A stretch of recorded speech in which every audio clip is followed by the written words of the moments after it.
இன்றைக்கி நம்ம பார்க்க போகிற பதிவு என்ன அப்படின்னு பார்த்தீங்கன்னா, அப்பர் செஸ்ட்டை டெவலப் பண்ணக்கூடிய இன்க்ளைன் பெஞ்ச் ப்ரெஸ் பயிற்சி எப்படி பண்ணணும் அப்படிங்கிறத நம்ம இன்றைக்கி பார்க்க போகிறோம். அதுக்கு தேவையானது தம்பிள், இன்க்ளைன் பெஞ்ச், அவ்வளோதான்.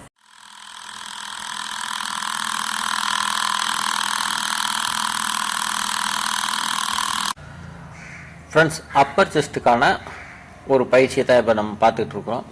இந்த பயிற்சி எப்படி பண்ணுறது அப்படின்னா, இன்க்ளைன் பெஞ்ச் ப்ரெஸ். அதாவது இந்த பெஞ்சில் நீங்கள் தம்பிள் வச்சும் யூஸ் பண்ணலாம், இல்லை பார்பல் யூஸ் பண்ணி பிளேட்டு போட்டு யூஸ் பண்ணலாம். இது தம்பிள் ப்ரெஸ். அதாவது நீங்கள் பார்த்தீங்கன்னா தெரியும், அப்பர் செஸ்ட் உங்களுடைய செஸ்ட்டுக்கு மேல்புறம், லோயர் செஸ்ட் ஈஸியாக எல்லாருக்கும் டெவலப் ஆகிடும், வளர்ந்துடும். அப்பர் செஸ்ட் சரியான வளர்ச்சி கிடைப்பது கொஞ்சம் கஷ்டம், நிறைய பேருக்கு அதே தான்.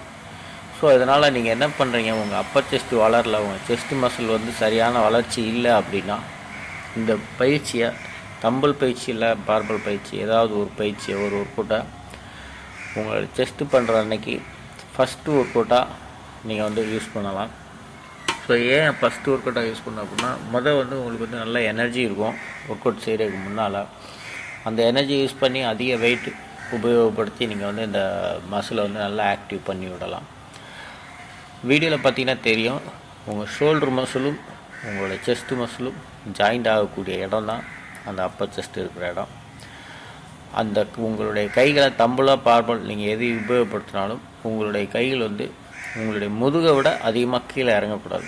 சரியாக உங்கள் ஷோல்டர் அந்த பெஞ்சில் ஒரு கிராஸ் ஆகுது, தட்டுது அப்படின்னா அதோடு நீங்கள் தூக்கிடணும். சரியான லெவலில் நீங்கள் நிறுத்திட்டு மேலே தூக்கிடுங்க.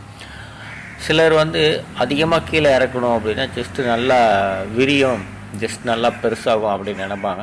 ஸோ அது ஒரு தவறான ஒரு இது. இந்த மாதிரி பண்ணாதீங்க. அப்படி பண்ணினீங்க அப்படின்னா உங்கள் ஷோல்டருக்கும் உங்கள் செஸ்ட்டுக்கும் நடுவில் அந்த இடத்துல ஒரு ஜாயிண்ட் இருக்கும், அந்த ஜாயிண்ட் டேமேஜ் ஆகிடும். ஸோ மசில் டேமேஜ் ஆகிடும், உள்ளே ஏதாவது ஒரு பாதிப்பு ஏற்படுத்திடும். ஸோ அதனால் பண்ணாதீங்க. ஒவ்வொரு செட்டு பண்ணும்போதும் ஒவ்வொரு தம்பில் நீங்கள் மாற்றிக்கோங்க.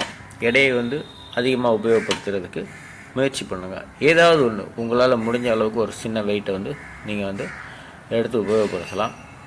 அதுக்காக பெரிய வெயிட்டை யூஸ் பண்ணணும் இல்லை, உங்களால் முடிஞ்ச வெயிட்டை நீங்கள் எடுத்து யூஸ் பண்ணுங்கள். இந்த பயிற்சி எப்படி பண்ணணும்னு உங்களுக்கு இப்போ நல்லா புரிஞ்சிருக்கும். உங்களுக்கு வேறு ஏதாவது பயிற்சி பற்றி சந்தேகங்கள் ஏது இருந்ததுன்னா கீழே கமெண்ட் பாக்ஸில் கொடுங்க. அதுக்கான பதில் அடுத்த ஒரு வீடியோ பதிவாக உங்களுக்காக வரும். நன்றி நண்பர்களே. இந்த வீடியோ எல்லோரும் நல்லா பார்த்துட்ருக்கிறீங்க. சப்போர்ட் பண்ணுங்கள், சேனலை லைக் பண்ணுங்கள், உங்கள் ஃப்ரெண்ட்ஸுங்களுக்கு ஷேர் பண்ணி விடுங்க, அவங்களும் தெரியாத விஷயத்தை தெரிஞ்சுக்கிட்டட்டும்.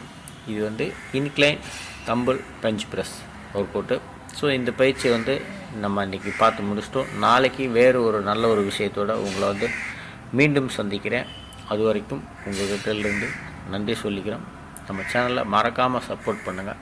நன்றி நண்பர்களே, நன்றி.